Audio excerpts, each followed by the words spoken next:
কথা বলতে বলতে কি ধরবো?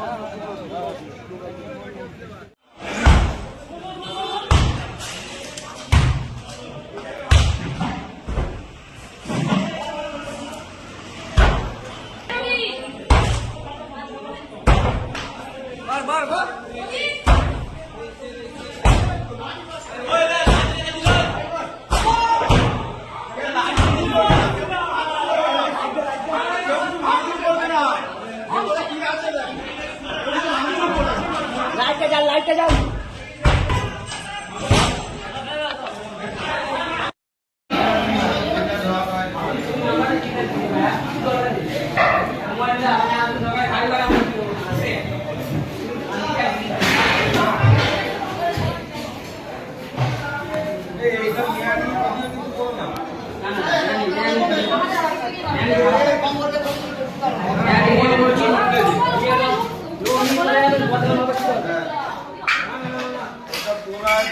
ছবি প্রিন্ট করো না, তোমাদেরকে বারণ করে দিচ্ছি।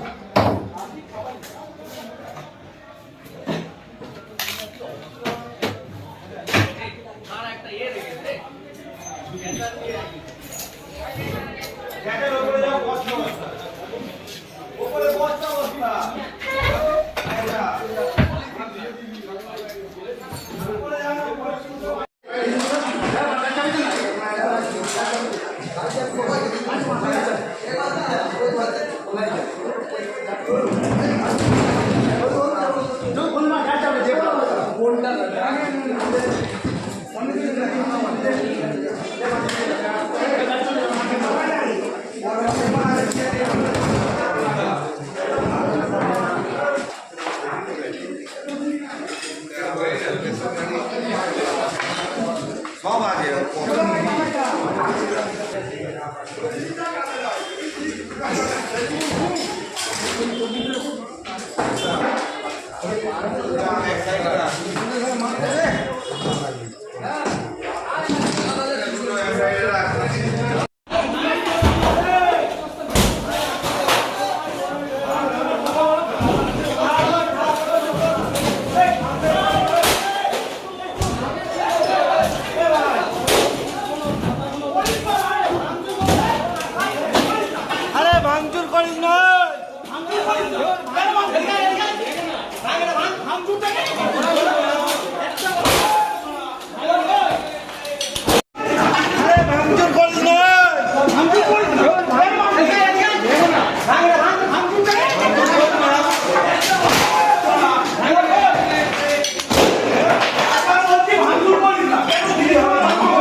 ভাঙচুর করবি না, মিডিয়াকে দেখা চশমা যেগুলো সরকারি খাতায় আমাদের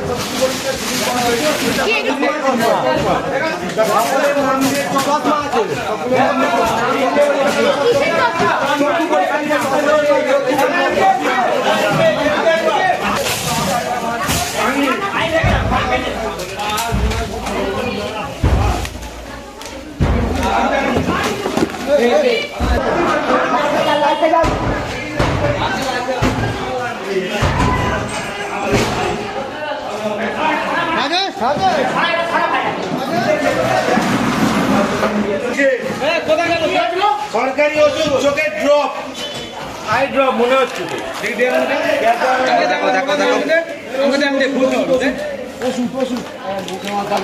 সরকারি ওষুধ এখানে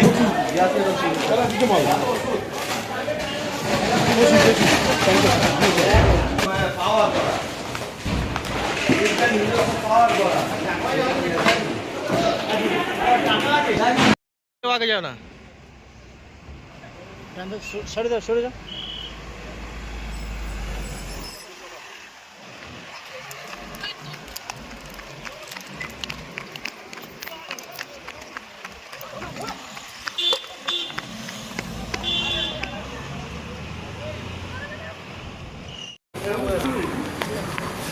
সরে যা সরে যা সরে যা আস্তে দে প্রেম বার করতে দে বার করতে দেখ না বেরো সামনে যায় না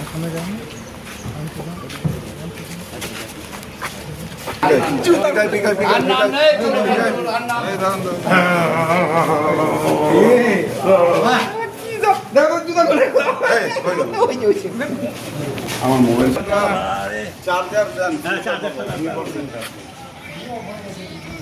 অভিষেক ব্যানার্জি রাইট হ্যান্ড জাহাঙ্গীর খান অ্যারেস্ট হয়েছে, সেই অ্যারেস্ট সম্বন্ধে আপনি কি বলছেন বলুন। না, জাহাঙ্গীর যে অ্যারেস্ট হবে তো আমরা জানতামই, হয়তো ফেসবুকে লিখে দিয়েছিলাম 3 দিনের মধ্যে কিছু একটা ঘটবে। জাহাঙ্গীর বিমল গুরুংকে এর আগে যখন বিমল গুরুংকে অ্যারেস্ট করার জন্য চেষ্টা করা হচ্ছিল তখন কয়েক বছর আগে বিমল গুরুংকে ফলতাতেই রেখে দিয়েছিল জাহাঙ্গীর। তার ন্যাচারালি বিমল গুরুং ওকে সেল্টার দেবে, সেখানে থাকবে সেরকম ইনপুট ছিল। এসটিএফকে খুঁজছিল, ও চেষ্টা করছিল নেপাল বর্ডারে গিয়ে, নেপাল বর্ডার থেকে ওকে অ্যারেস্ট করে নেপালে গিয়ে ও পাকিস্তানে পালানোর ধান্দা করছিল। কারণ এদের সঙ্গে তো জিহাদি নেটওয়ার্কের যোগ রয়েছে এবং এই যা সন্ত্রাসী কাজকর্ম চালাচ্ছিল, হিন্দু নিধন যজ্ঞ যে চালাচ্ছিল গোটা ফলতা এবং বজবজ জুড়ে, আজকে ওকে অ্যারেস্টের মাধ্যমে অন্তত যারা হিন্দু রয়েছে, যারা নির্যাতিত, কিছু কিছু রাষ্ট্রবাদী মুসলমান যারা নির্যাতিত, তারা অন্তত মনে শান্তি পাবে। এবং এইরকম কয়েকশো জাহাঙ্গীর এখানটা এখনও পর্যন্ত রয়েছে, যেমন ডায়মন্ডের অমিত, রাজস্বী, মেহবুব, অ্যাডভোকেট এবং মইদুল, সামিম, এদিকে আছে বেতাল, এদিকে আছে গোপাল সাহা, ওদিকে হচ্ছে ফলতার লুৎফর, মগরু, ওদিকে সানি, এই যত বুচ্চান ব্যানার্জি এরকম যত আছে, এদের সমস্ত যতক্ষণ না গ্রেপ্তার হচ্ছে ততক্ষণ মানুষের শান্তি নেই। আমি আশা করব যে আমাদের মাননীয় মুখ্যমন্ত্রী শুভেন্দুদা এসটিএফ এবং ওয়েস্ট বেঙ্গল পুলিশকে আরও বেশি সক্রিয় করতে বাধ্য করবেন যাতে এরা তাড়াতাড়ি অ্যারেস্ট হয়।